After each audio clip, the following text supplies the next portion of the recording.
Jérôme Ribes, fils du chef Guy Ribes, grand faussaire du XXe siècle, a décidé de suivre les traces de son père et accepte aujourd'hui de nous ouvrir les portes de son atelier. Portrait d'un génie de l'art qui se joue du monde avec ses peintures de Picasso, Monet ou encore Van Gogh. Bonjour Jérôme. Bonjour. Qu'est-ce que ça fait d'être le fils du plus grand faussaire au monde? Alors déjà, je vous arrête tout de suite. Mon père n'était pas un faussaire. J'aime vraiment pas ce terme-là qui est considéré comme criminel.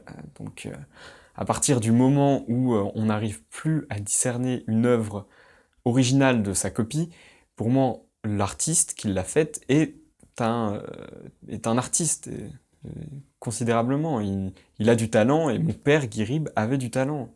On peut pas se mentir. Donc moi, forcément, je ressors avec une immense fierté et un léger fardeau dû à sa réputation de criminel. Pourquoi avez-vous décidé de suivre les traces de votre père?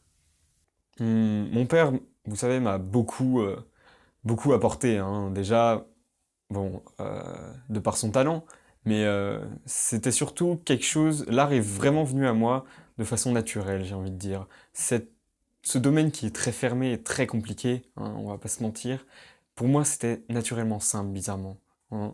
J'étais vraiment très doué. euh, et en plus, avec le savoir que mon père m'a inculqué, je faisais humblement partie des meilleurs. Donc c'était une évidence que je me retrouve à suivre les traces de mon père et à devenir, comme vous l'appelez, ce qui me blesse, faussaire. Et la prison, ça ne vous fait pas peur? Mais s'il vous plaît, respectez-vous avec ces questions de journaliste bas de gamme. La prison, mais la prison. Je n'irai pas en prison, mon talent est incontestable et le jour où on arrivera à prouver qu'une de mes copies est effectivement une copie comparée à l'original, j'irai en prison, mais aucun expert actuellement est capable de mettre derrière les barreaux. Une question que tout le monde se pose. Comment faites-vous pour reproduire ces œuvres?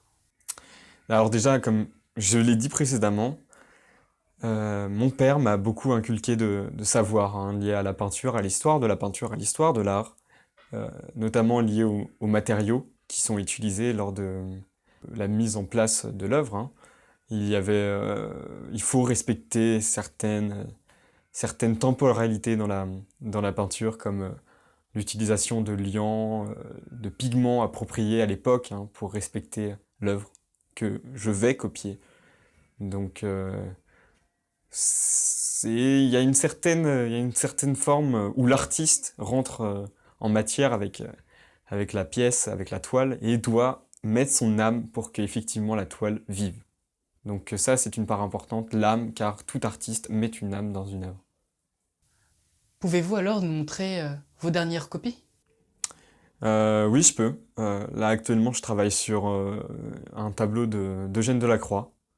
Je ne sais pas si vous connaissez l'artiste, hein, le grand peintre, qui a peint notamment La liberté guidant le peuple, le tableau que je suis en train de reproduire et qui peut être vendu aux alentours de 40 millions d'euros.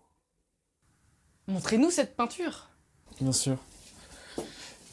Je ne sais pas si vous verrez la différence avec votre œil d'amateur, mais voici un Delacroix. J'ai su reproduire exactement le réalisme de ce dernier. Un travail d'orfèvre.